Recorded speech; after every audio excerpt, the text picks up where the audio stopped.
Hello friends, welcome to my YouTube channel. Ten tu na hin say du le rupeetub earning video ve na earning ball na. Chung thu an yaw cha hin say du hin je chang phula kona zone again hin vet pem la. Channel la thane lung se tang like share subscribe hin ball pe di nang hin tem ve. Okay ki pan masang kabin chule bunga hin ki pan ka video ha bula kona zone again hin vet pe jin ki pa thu ken se na. Channel la thane lung se tang like share subscribe hin ball na taba video headband na thei thil tam ta video om tan te hun ki sem te na cha chona phat chom pi mai the he direct panutin chai ima ha ken ve sa den screen a he live a ken ve sa den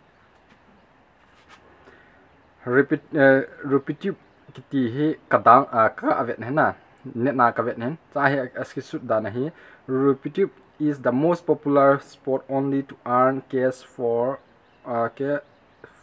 watching video te video vet na sumu de na amasa ong ka saitan video ki vi asum ki mu a ti yong kana saitan na video mas a hewan to alas na ip ham tu hen tan cha he ga vet kina le te ar sumu the video vet na sumu the ti na advertise in chu advertise sumun jo se advertise ki vi ale advertise na vet ji a choma hon sum hin mu ki di na chu a chom hin tan cha he ga sei nom pen chu le anoi langa ve na le mi tam te video sim tan na che rupeetub kiti kona hi video tam tan simin asim ho se hi kavet na la tech channel gp ho kyu se na tech channel gp ho kyu se en ai wan chu ka kavet na ama ho channel chu kavet kina le a channel long chu aniao hi pon na lin ta channel he na chu cha chu ga head diu chu channel niao tam ta tech channel ma lin ta million cross ball ho abo cho video hi ga sim chu ibda sim ham chu mat do the en na example la thil ti ho hi ata ajo hi ama hon don lo na sum amu de ama advertise nei ball pe in cho he ten sum kapi de na ti ama hon sum kila wa ball advertise ball tho hin ten a video ha phachan ve ki leo last tin la chi na ball nang chunga ki ngam hena koim chan rik sport lo da chi ki na he a video ha do se ni le thum ka ve an tia cho hin sei ki ne chu nang rik sport na ki ball nga na chu ti la chun ata ama hon se la fake or real ga ti ken real het ti ken na sum amu yong sei sum amu hi ama hon account cho ma ball na account cho ma amu ta ba na account cho ma ball hin ten tho ki ball hi social online earning kiti momong he sum hi akimu lo kati poi akimu a hin earning ki bol hin ni ve thum ve li ve nga ve som ve yong hina ta namu de na namu ding ai ma chu na che pi te le ama hon sum namu sa nga chu ala do tam do de na advertise na ga vet se an ama hon amu de na cha chu khat na hin te le cha chu naga mu na dinga chu sum naga mu na dinga chu ep nga yam til na account nga ye ti chu head de na point ni account chu na pi lo la sum na mu di lo de na cha chu ep ham te na document poi mo khat na pi do tai ti na hin cha he bol hi win wang katipon bol win nong katipon na ke wa cha ki vien de i bol on la ki vien de i ti ki vien diu ham ti kina le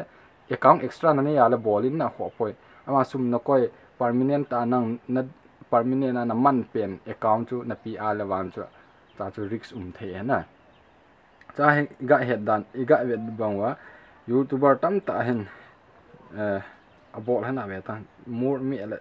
yeng hen che rupeetub.com ti earning withdraw proof ti ha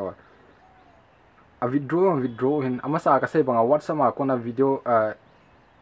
ni khan la light video light bola youtube ham hoila ham khan light bola som nga ni si a som nga an ga bol cho abai hen na click ga bola nga mu yang cha abai chon cho a bolin sum yo amu ekati cho amu in ai wa alas na cho a account cho khali bol na tabang chon cha chu ki vian nga in tele cha ka se bang youtuber lin ta han advertise bol hi advertise ga bol le na mi khan in a channel ham ai lo thil a bol chu hin advertise na hi sum izan ham pi u na sum izan ham pi na chung wa hi ama hon video hin sim wa a fake lo chu don ta le wa sum mu jo a ki bol li nga hin ten la cha ko na mi tam ta hin bol ke na mi tam ta chu bol de a pha ti a follower ho chu hin bol ke na ahin ball te nei tham ti le ahin ball a sum yom munan te tin le last tin le ki chai ki ne he tabang trin ball hi winong kati pon tu a he ball the hen ai ma chi wa ke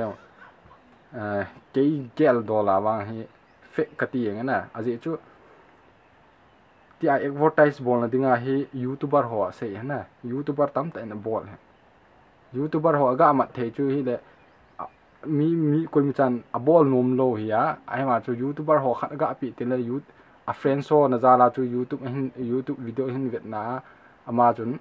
a hin ball de a hin sim ding na cha ko na chu hin tabang chu hin a hi thei chana cha kana ki ven online earning ki ti po he direct in sei lang ka ball ngai lo na fe ka ti to myang he aji chu thil ip sum a case na i kimudi hi le wan chu thu chom he na case na mu dinga chu i account pi te ngai online na he i account pi te na bo chun sum kimudi hen na cha ko na chun account na pi le chun